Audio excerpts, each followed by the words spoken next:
והם מסרו על אנשי כנסת הגדולה. הם אמרו שלושה דברים, היו מתונים בדין והעמידו תלמידים הרבה ועשו סייג לתורה. יפה. So Moshe received the Torah from Sinai. According to most accounts, we're talking about not just the Torah shebichtav, the written Torah, but rather also the Torah shebe'al peh. In other words, it's no chidush that he received the Torah, he received the Aseret HaDibrot, Ten Commandments. Pirkei Avot is effectively, according to many accounts, an introduction to Torah shebe'al peh. This puts all of the learning of the Torah, halachic rulings, judgments, and batei din. Lots of the halachot pertain to dayanim and batei din. Some of the Mefarshim understand that Pirkei Avot actually appears where it does, which is, by the way, towards the second half of Seder Nizikin, of the 6 orders of the Mishnah. Nizikin is the third one, and it deals effectively with batei din, with judges, witnesses, cases of tort law, corporal, capital punishments. That's what it is. So some of the commentaries understood that Pirkei Avot is effectively directions to dayanim. Dayanim have to be careful. It holds you to a very high moral standard. Clearly, the expectations are not simple. You're charged with the task of perfecting your conduct in 1,000 different kinds of situations. You have to be slow to judge. You have to be quick to judge favorably, consider everyone and their merits, etc. So the introduction to the beginning of Pirkei Avot is that Moshe received the Torah, so both oral and written, tradition from Har Sinai, passed it on to Yehoshua. Yehoshua passed it on to the Zikanim. The Zikanim passed it on to the Nevi'im. Okay, so the Zikanim, we understand the 70 elders that Moshe assembled, or that assembled themselves to Moshe. It seems that he handpicked them by most of the Midrashim. And the Zikanim passed the Torah on to the Nevi'im, to the earlier prophets, who eventually continued the chain. And the Nevi'im passed it on to Anshei Knesset HaGedolah. Anshei Knesset HaGedolah, the men of the Great Assembly. This is the Great Assembly that was convened after the story of Mordechai, Esther, Haman, Ahasuerus, etc. They're the ones who convened and effectively began both the rebuilding of the second Beit HaMikdash, the tilt back from exile into Eretz Yisrael, and they also began the standardization of much of halacha as we know it. And Anshei Knesset HaGedolah are responsible for instituting the tefillah as we know it, for example. Prayer used to be something a little bit more personal, spontaneous than it is currently. So Anshei Knesset HaGedolah are the ones who effectively standardized much of this. They standardized halachot, they made halachic decisions and finalized discussions on things like the times for tefillot. They made quite a few taqanot and gzerot. Ezra Sofer, in fact, was part of this generation, a contemporary. Things like reading the Torah on Shabbatot in the mornings, Shabbat afternoon, Monday and Thursday were established at this time. Standardizing tefillah 3 times a day was done at this time. So much of what we know from practical halacha today is due to Anshei Knesset HaGedolah.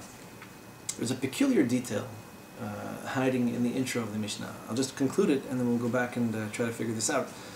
Anshei Knesset HaGedolah said the first teaching that we have, at least from the earliest of the beginnings of the period of the Mishnah, is Hewu metunim badin. Literally, be slow, be patient when you're judging. So if these are directions to judges, rule number 1 is be slow, be patient. V'ha'amidu talmidim harbeh, and have many students. In other words, teach many disciples. Wa'asu siyag laTorah, and make a fence, a boundary, a safeguard for the Torah. Seder. You may never have considered the Mishnah and so slowly in such great detail if you read it 100 times. But there are a couple of peculiar questions one could ask about this Mishnah. Feel free to pose any of your own, because I have one that disturbs me profoundly. You're giving me funny looks, right? Maybe no, it's just still recovering from the Chag. So Moshe received the Torah from Sinai, right? This makes Moshe what, by our accounts? We have a definition for someone who receives communications from God as a prophet. He passed the Torah on to whom? Yehoshua, right? Joshua. So Yehoshua, who received the Torah from Moshe, eventually acquires the status of what? Prophet. In fact, we have a whole book called Sefer Yehoshua. Describes at least a few prophetic instances that he had. We consider Yehoshua to be one of the prophets. In fact, one of the greats. He's a Talmid of Moshe. So Moshe is a prophet. He receives the Torah from Hashem. He passes it on to Yehoshua, who himself is a prophet. Yehoshua passes the Torah on to whom? Yehoshua to the Zikinim. The Zikinim are prophets? Yeah. Yeah. No, I don't know. Yes or no? Sometimes, once, never. What is those dating websites? I love these things. It's cute to read these things and see how they try to catalog all this information. So, all these hot button items on these websites. Saw you at Sinai, Frumster, etc. My wife volunteered for Saw you at Sinai for a number of years. So they have all these questions, and so everybody typically tells you when they sign up for such a thing, oh, why would I go through a dating website? I'm much more spontaneous, and I think it's impersonal. Say, okay, but they're asking the same questions that everyone is going to ask you anyway. Do you plan on owning a TV? Yes, no, definitely yes, definitely no, sometimes maybe never. Do you go to movies? Yes, no, sometimes maybe, always never. For women, do you plan on covering your hair wearing pants? Yes, no, maybe sometimes. Do you plan on moving to Israel? So every time you go, all the same questions are going to be asked anyway. So these are Zikinim. If they were to fill out a dating profile, they would say what? Do I prophesy? Sometimes on weekends over the summer break. They're prophets or they're not prophets? Good question. We're going to put it, as we say, not in the freezer, in the refrigerator. And the Zikinim, regardless of their status, pass the Torah on to whom? The prophets. The prophets, right? So, let me just make this clear. Moshe is the great-granddaddy of all prophets. Receives the Torah from Sinai. He passes it on to whom? Well, if I had to choose between passing it on to a prophet and a non-prophet, I pass it on to the prophet. And Yehoshua passes it on to whom? I mean, he couldn't pass it on to the Nevi'im himself. So the answer is a little bit of history and a little bit of philosophy. Potentially not so. It's not so clear that Yehoshua was succeeded by prophets. So, a little bit of Jewish history. The period immediately following the passing of Moshe Rabbeinu, right? The Torah ends. We read, in fact, Parashat V'zot HaBaracha, the very end of the Torah, last 8 psukim of the Torah. There's a discussion in the Gemara if Moshe wrote them prophetically, Yehoshua wrote them in his stead. If Moshe wrote them and they were kind of completed automatically, but right afterwards, read the Haftarah, the very first chapter of Yehoshua, where he takes the nation into Israel and he circumcises them. They hadn't been circumcised, etc. Okay. They have to cross the Jordan River. So, Yehoshua, Sefer Yehoshua is followed by what book in the Jewish library? Shoftim. Why is it called Sefer Shoftim? So Shofet in Hebrew? A judge, the book of Judges. Why is it called the book of Judges as opposed to the book of prophets? Because they were not prophets. Apparently. If I had to guess, and like bet the farm on something, I would guess it's because we didn't have prophets at this time. In fact, what we had was Shoftim. These people were judges.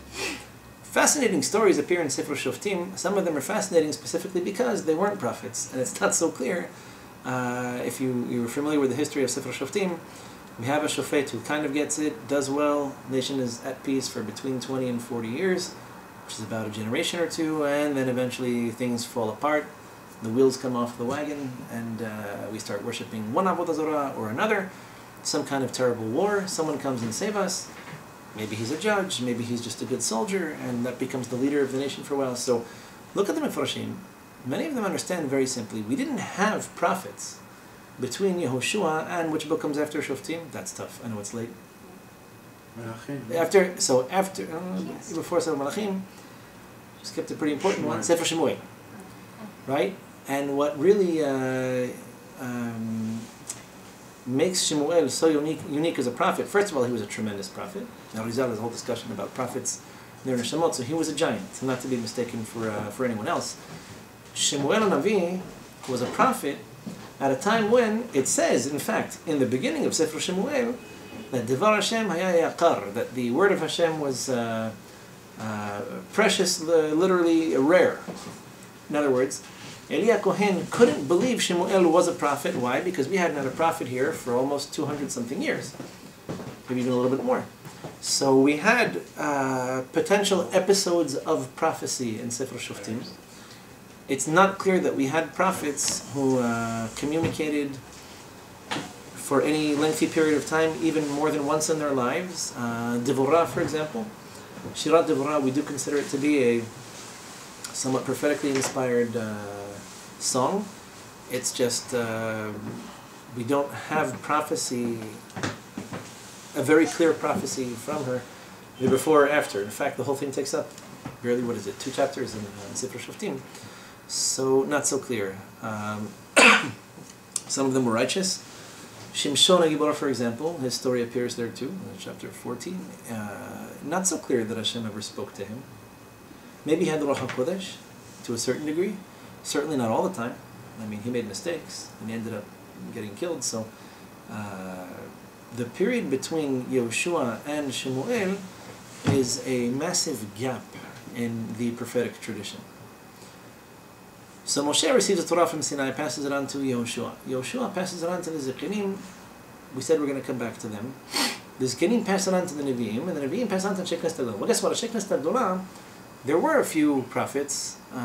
We consider Ezra Sofer to be a Navi. So, Ruach HaKodesh, Nevuah, Chagai, Zechariah, Malachi lived right around this time, the end of the exile in Babel. And Chagai, in fact, begins to prophesy about the rebuilding of the second Beit HaMikdash. So prophecy, as we know it, ends with Sefer Malachi, which is right around this time.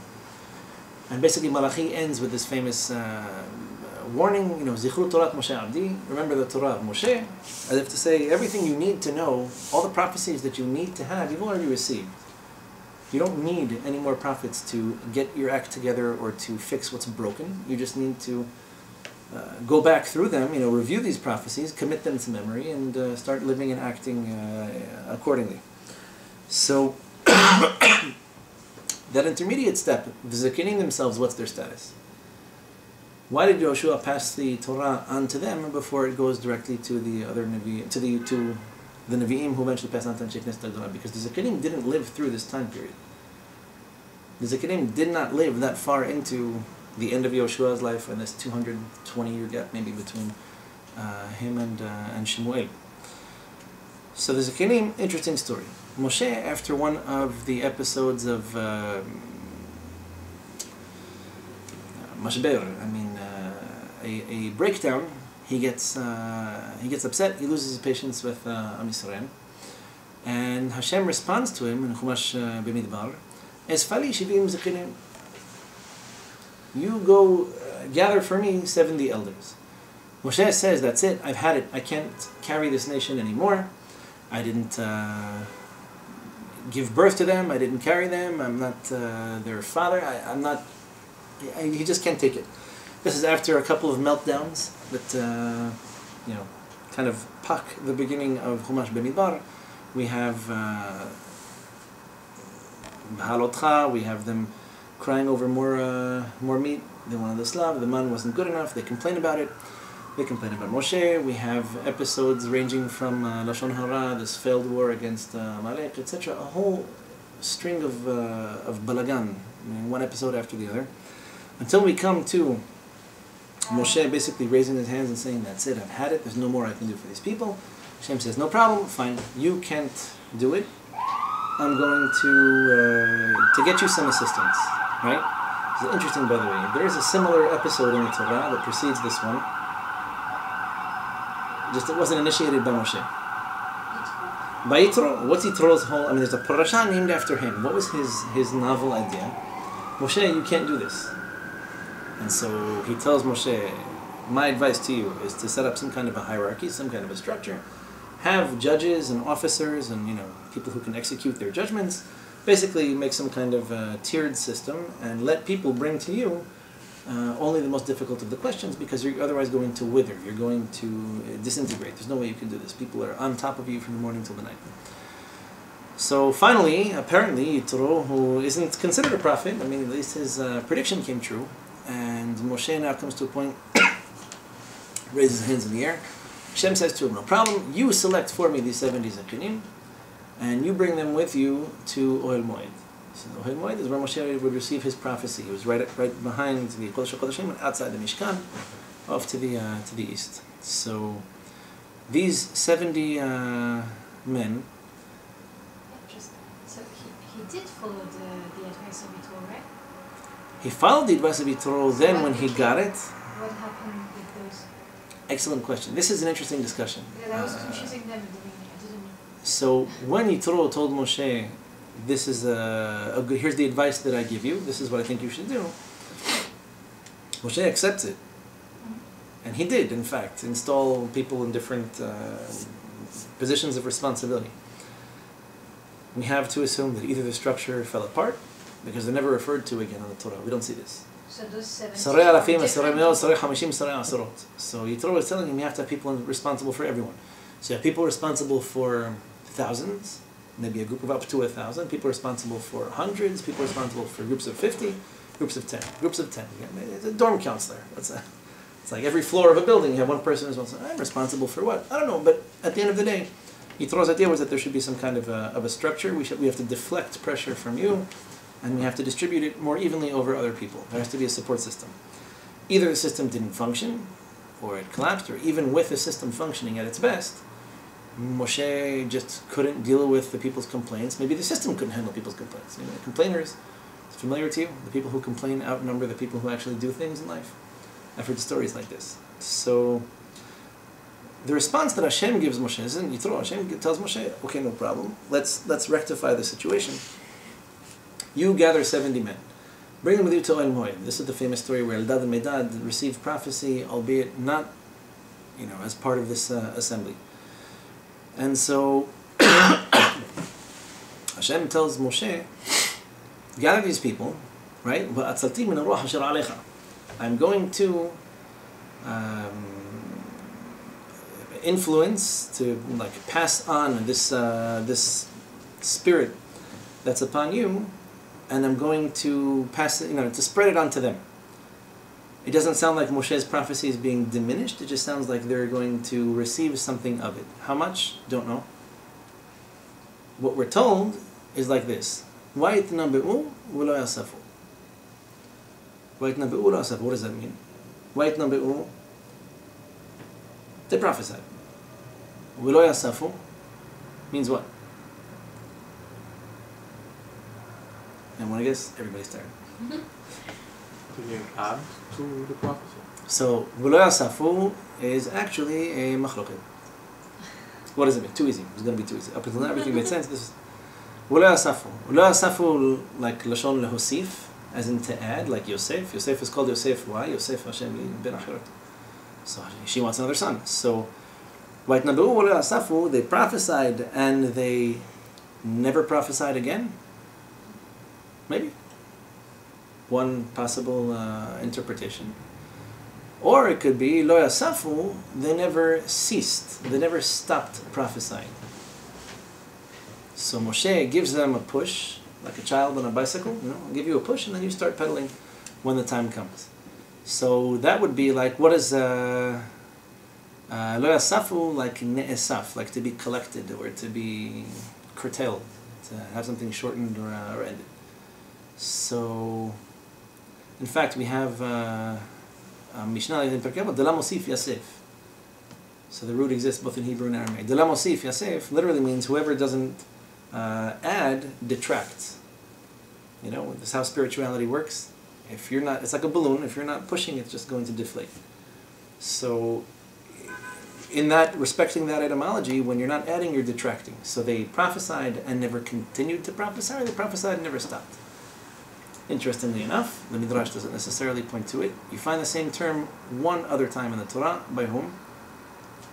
I picked the wrong time for Torah trivia.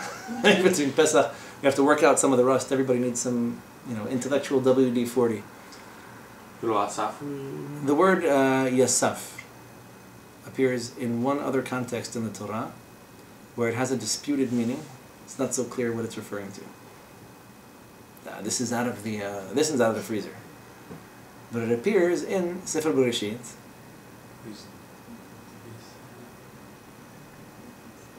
Yehuda and Tamar. What does it say about Yehuda and Tamar? Where else would you learn about prophecy? Yehuda and Tamar. When Yehuda recommends that Tamar should be executed, right? Effectively burned. Right. So, come on. A woman behaves inappropriately, she should be burned. This is New York in the year 5774. So, the recommendation is Hotziuha v'tisaref.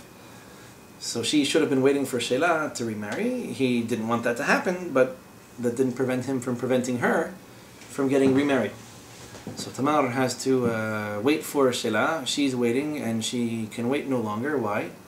Tamar, Chazal said, happened to see B'Ruach HaKodesh that she was destined to have a son from this family. It was really important that she have a son from this family because the salvation of the entire world depended on this. Tamar, Yehuda, right? David HaMelech ultimately comes from here. The Mashiach, i.e. the next Jewish king, is going to be the product of, descendant of anyway, of Tamar and Yehuda. Well, she says, fine. I'm destined to have a son from the family. Could be she received this prophecy without too many specific details. He didn't say specifically whom in the family it was supposed to be from.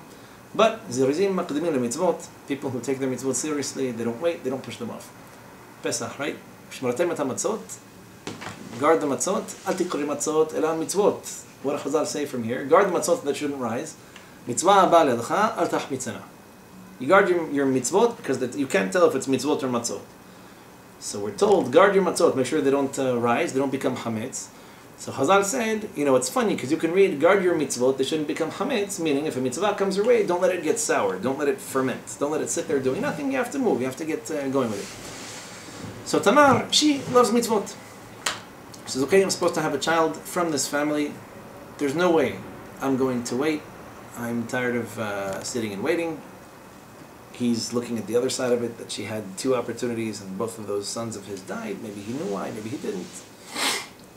At any rate, his recommendation is okay. She's supposed to have been waiting for Yibum. She didn't. So the only solution, the only way to save her is to kill her. What's Yuha Tisarif? She's prepared to be burned. Doesn't want to embarrass him. So she says, okay, the collateral that I took, right? Remember that when this episode began, Tamar was... she dressed out of character, waited in an intersection, and offered Yehuda a cup of coffee. She says, he obviously buys in, fantastic, I would love to have your coffee.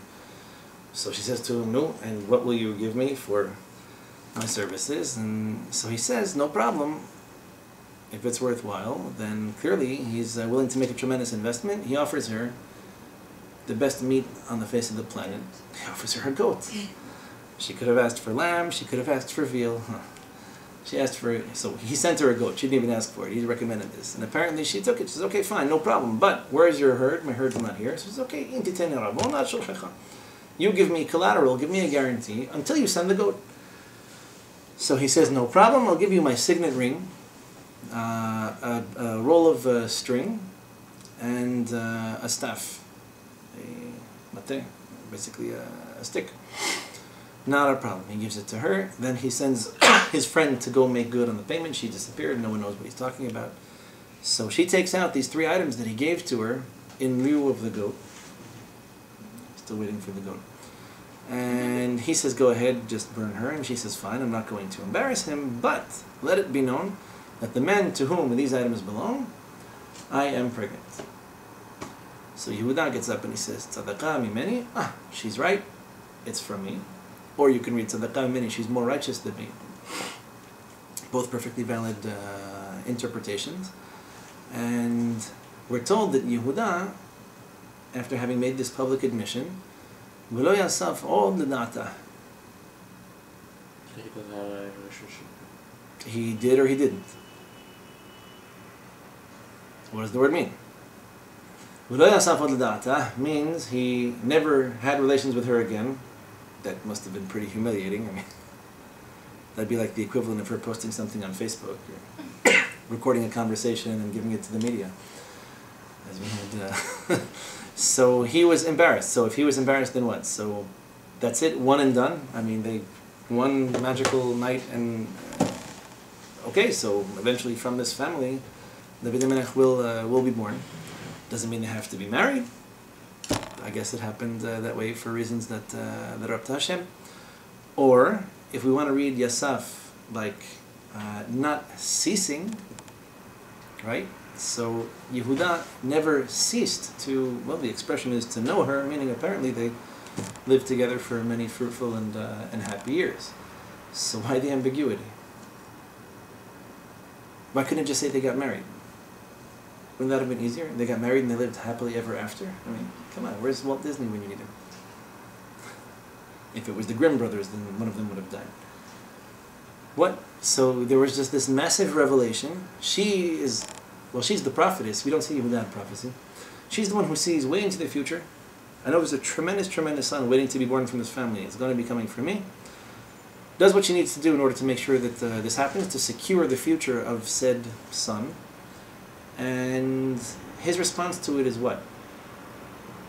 She is the greatest woman on the face of the planet. She's a spiritual bomb, this woman. She has zeal for mitzvot. She has an appetite for spirituality. I'm officially off the shidduch market.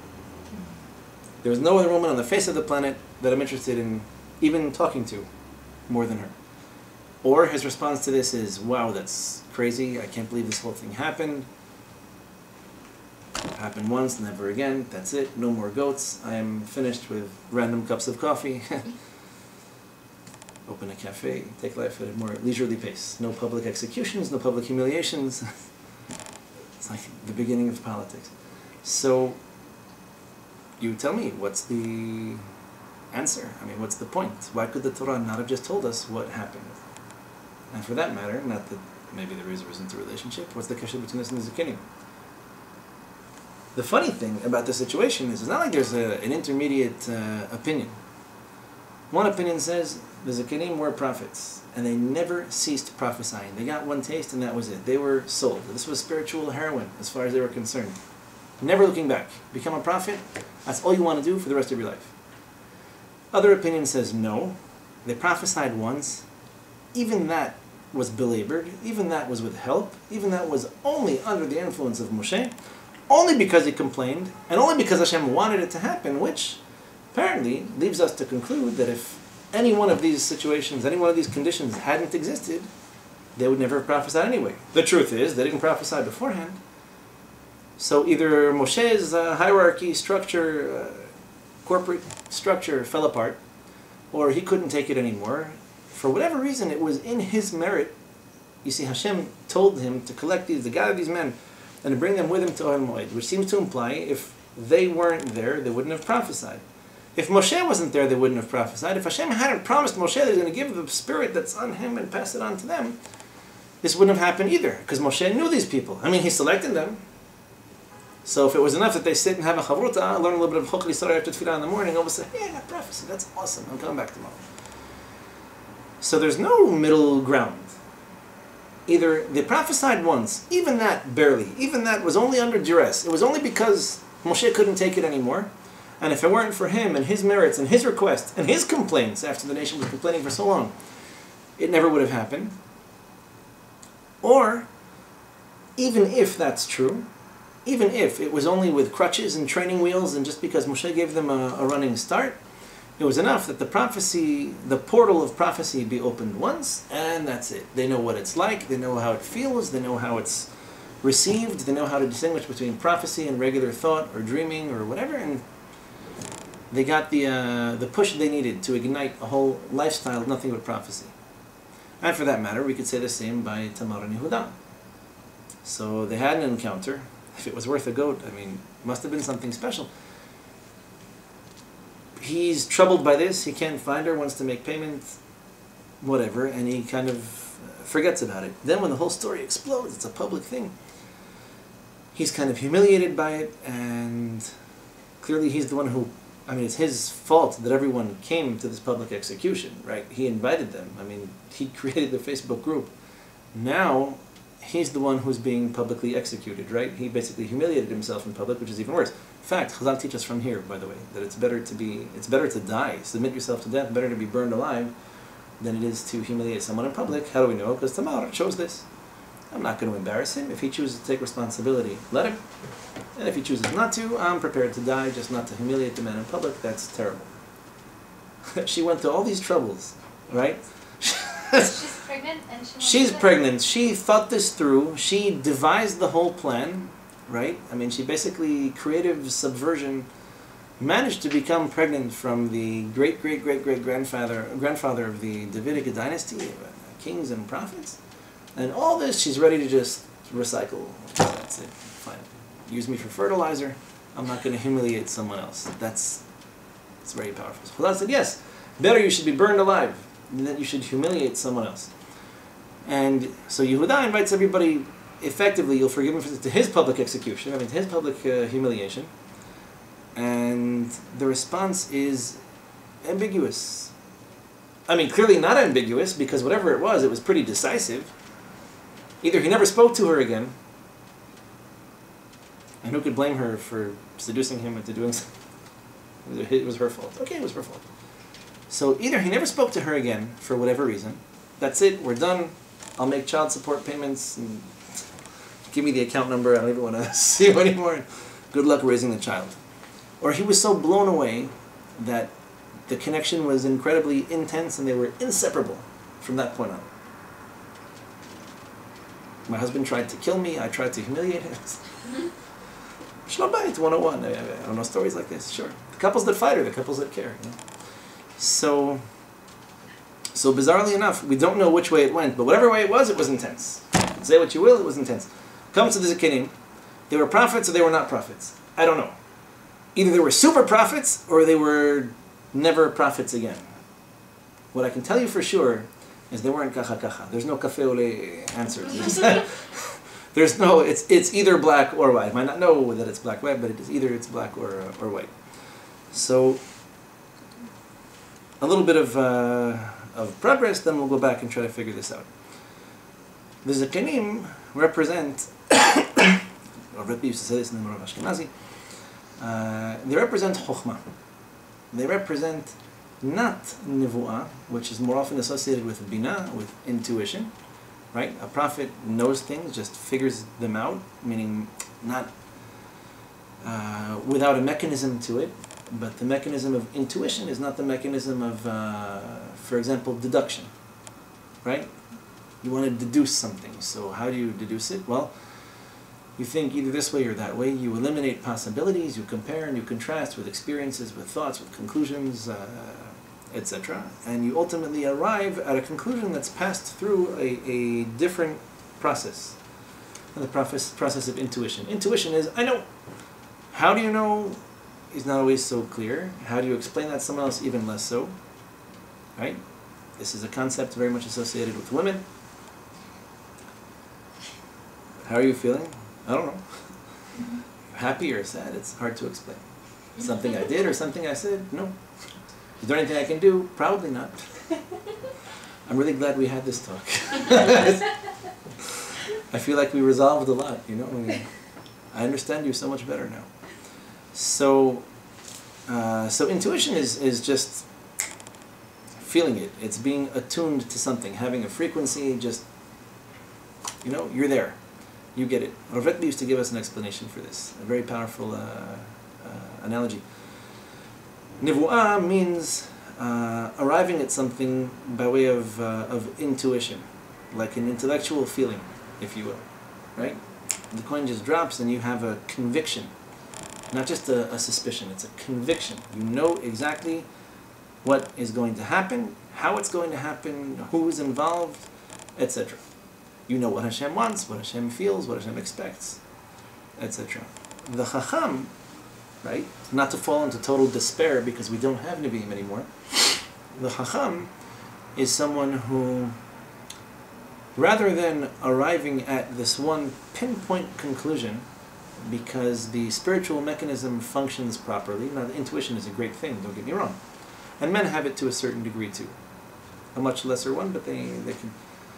An example of this would be someone who works in business for enough years, you can kind of figure people out. Someone comes up to you, hey, I have a great business proposition for you, and you can trust me. You know, you can say, okay, if you know what you're doing, you don't usually say things like that. Your background kind of speaks for itself. Your history, your resume, your successes will generally explain who you are. So the Chacham is the one who, instead of having pinpointed something with intuition, instead of kind of arriving almost by way of a shortcut at the answer, or at the truth, the Chacham is the one who kind of surrounds the problem. In other words, you attack it from a couple of different angles, you get a feel for it, you try to figure it out, you analyze it, and you end up at this conclusion. Okay? Interestingly enough, we have had false prophets. Okay? Intuition is not infallible. It's possible that someone have a tremendous conviction about something and be totally wrong. People have prophesied in the name of other gods. People have prophesied all kinds of nonsense. Happens 100 times a day nowadays. Someone predicts something, doesn't happen. And when it comes to Chokhmah, there are people who use their intellect and come to very crazy conclusions. Right? Lots of professors like this today, scientists, etc. So it's possible to use your knowledge, to use your understanding, to use your experiences to come to crazy conclusions. Yimach Shalom Zichram, speaking of Yom HaZikaron, you had, for example, the whole Nazi machine, where they had very eloquent philosophers, very well-spoken and well-written writers. They had professors, they had scientists, they had statisticians, all these people who basically came together and tried to make a scientifically legitimate proof for why the Jews or Gypsies or whatever inferior race, inferior people, the world would be better off without them. They came to these crazy conclusions. They convinced a lot of people. A lot of people who wanted to believe it. So, Chokhmah is a very different process from Binah. And the Zikanim did not begin their spiritual careers in the realm of prophecy. Nor for that matter did Moshe. How old was Moshe when he received his first prophecy?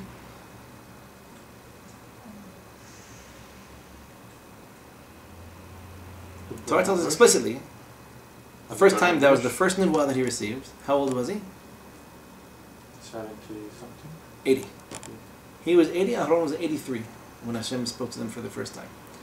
So Moshe is 80 years old. That means that if he lived to 120, 2/3 of his life were not in Nivu'ah. We have but to conclude that he was living in Chokhmah, meaning that he was analyzing things, trying to understand them.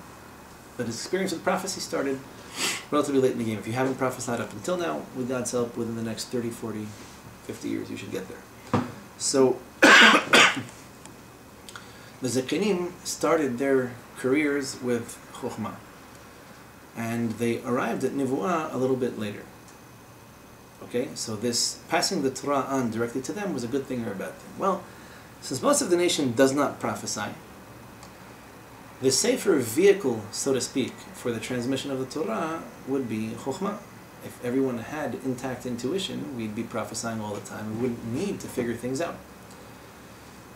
Figuring things out, though, is in and of itself a kind of safeguard for the Torah. For that matter, and this is classic Rav Retbi, this is a gem. The Torah could have been transmitted to us, the Mishnah and the Gemara, for that matter, Halacha, could have been transmitted to us as a list of conclusions.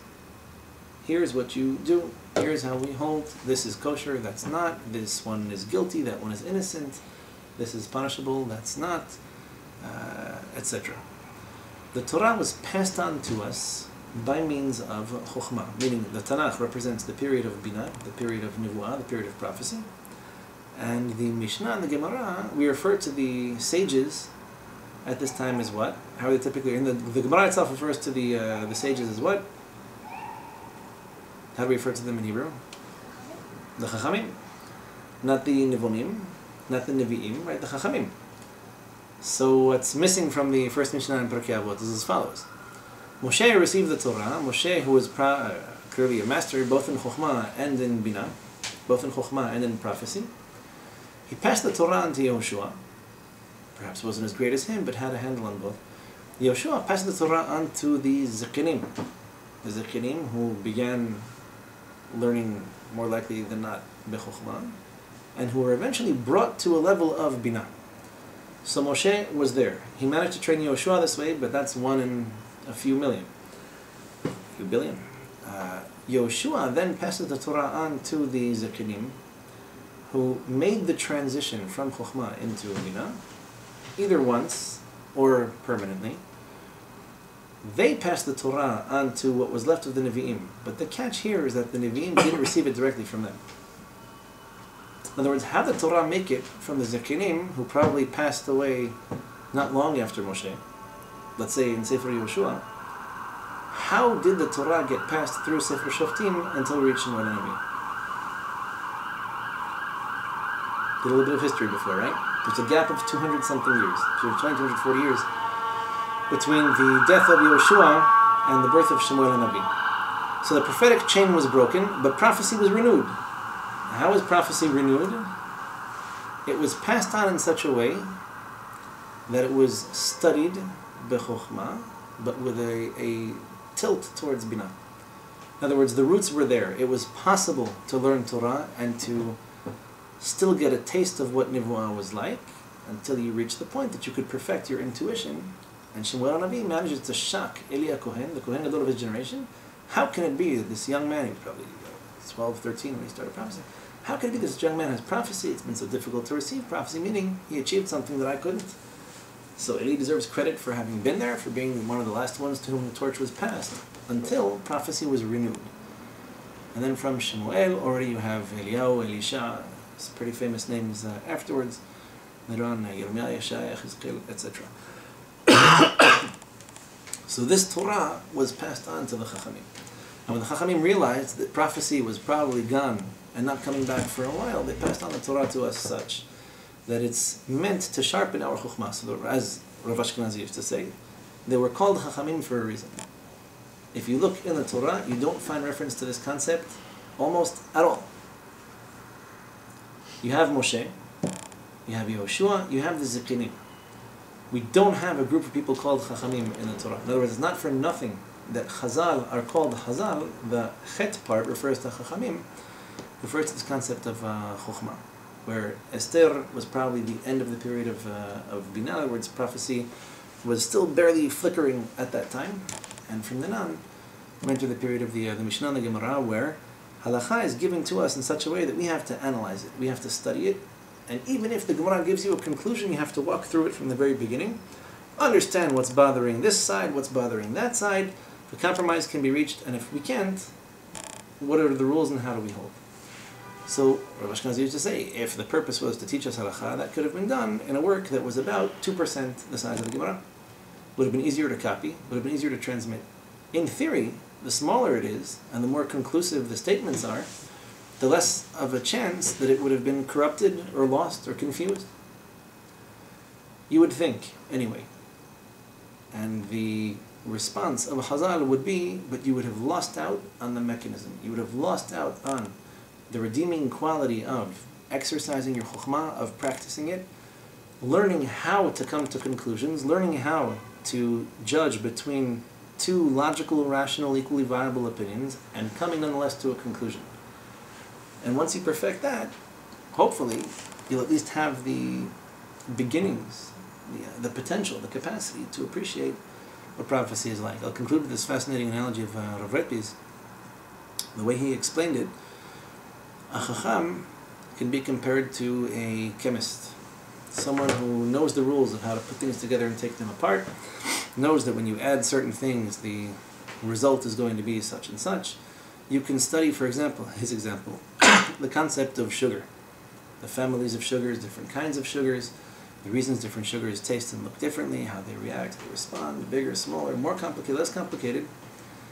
And the Navi is the one who tastes it. You can work in a chemistry lab your entire life and never actually have tasted sugar. You can describe it, you can define it, you can discuss it, you can teach, and you can pass this on to your students. How do you tell someone what sugar tastes like? Shlomo, go ahead and try. I'm on the other side of the ocean, right? I have never tasted sugar in my life. You describe to me over the phone what it's like. Sugar. What do you mean? You've had sugar before. You can evoke these images of what sugar does for you. What coffee is like with sugar and without it. Well, sugar is sugar. You can't describe any taste anyway. No, but Correct. So how do you know them? We discuss them. We describe people as sweet. Not all of them, but some of them are. Why would you describe someone as sweet? Well, it refers back to, people like that. So, you have these images, you have this feeling, you have this, sweet is nice, sweet is pleasant, sweet is a lot more fun than bitter or sour. And you grow up and you get more sophisticated tastes. You kind of like sweet and sour, or spicy and bitter, but sweet on the whole is a crowd pleaser, kids like it. So, you have this concept, you have an idea, you have an image, you can use the image and compare and contrast and relate it to other things. So emotionally, you can do what you can do intellectually. Compare and contrast your feelings and emotions and come to a conclusion. So this is how it works. Just to wrap up this one discussion with Tamar Yehuda and the Zakinim, how exactly we understand the ambiguity, the Maharal Prague would crown this discussion, as he does in so many other places. By the way, again, parenthetically, you need to revere the Maharal Prague. Wherever you find a machloket, anywhere, in the Gemara or in the Midrashim, he's the absolute master at dissecting it, explaining what both sides are really getting at in abstract terms, and why this machloket teaches us so much, regardless of the conclusion. He'll come to the conclusion and explain how that fits on top of the whole thing. But instead of reading, he says this, he says that, and in the end, 2, 3, 4, 5, 20 pages later, we hold like him. The Maharal Prague goes through and explains, he holds this way, he holds that way, this could be compared to this, it's similar in fact to that, and if you look at all these different items, he comes to these amazing conclusions that have nothing to do with what it is that he's talking about. That the Gemara is talking about in that particular location. So, what the Maharal would tell you, in a situation like this, where Tamar and Yehuda, for example, the Zakinim are a little bit more tangible. Either they never prophesied again, or they prophesied non-stop.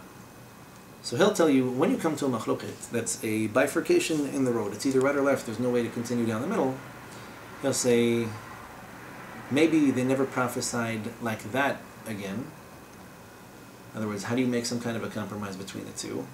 If you mean prophecy like Prophecy 101, Intro to Prophecy, Prophecy for Beginners, then maybe that's what never happened again. They may not have prophesied like Moshe, they may never have gotten to that level, right?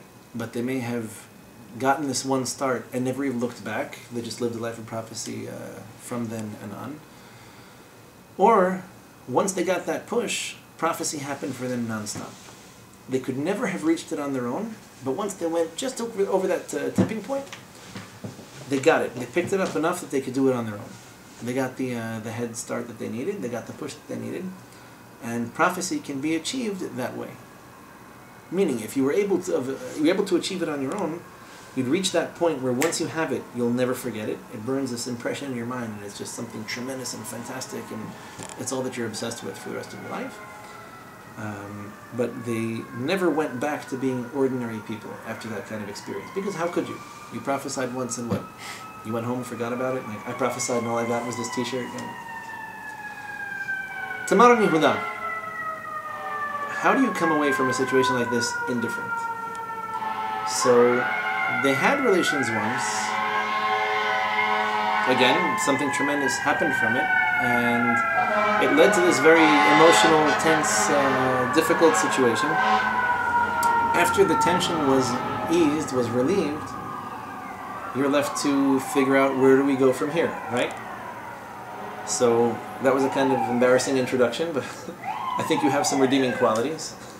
Maybe we can give this a try, the old-fashioned way, like where I can see you and you can see me. So either they got married and lived happily ever after, or they completely separated from each other. The potential compromise, if you will, between the two alternatives would be that yes, they got together, and no, they never looked back, meaning they never connected as they had previously. Like now it was on a completely different level. So either he became so enthralled with her and they found that they had such potential and there was so much love and spirituality going that no reason to stop, or they never got back together, meaning not like it had been previously. Now they went on to a whole other plane. They had lived life in a totally different level. Meaning, if that's what you mean, no, that never happened again. Something else, yes, tremendous potential, etc. Hard to understand how you can raise the ancestor of Mashiach with a single family home, but maybe she was that powerful, and that other side of the argument is potentially valid as well. At any rate, this is a taste, a little bit of an understanding, the context of Pirkei Avot, the context of the transmission of the Torah, the transition between Chokhmah and Binah, between intellect and logical deducing, and the marriage between this and prophecy, how it kind of began, passed on, and hopefully will be restarted. Take a quick break. We'll do a little bit of halakha, Sifrat Omer, and then let you guys go to sleep because you'll look very tired.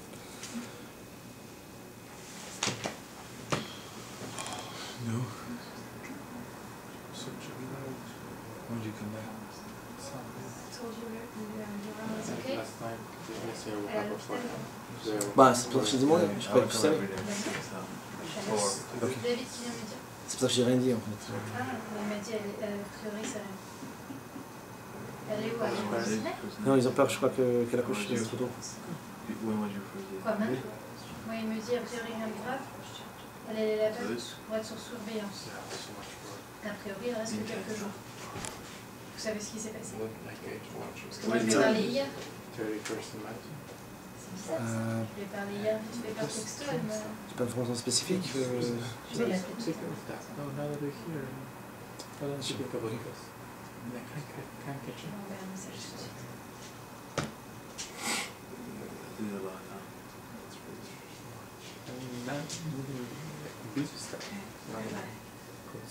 Yeah, please, absolutely.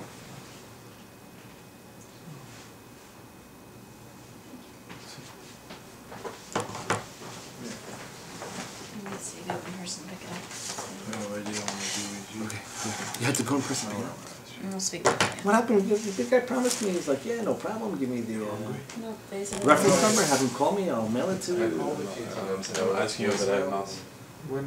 He told me specifically that he couldn't send it. He's not allowed to send it to me. But he can send it to you, but he found it. I never spoke to that person in particular, but Well, the lines are bold. I'm so sorry about that. After like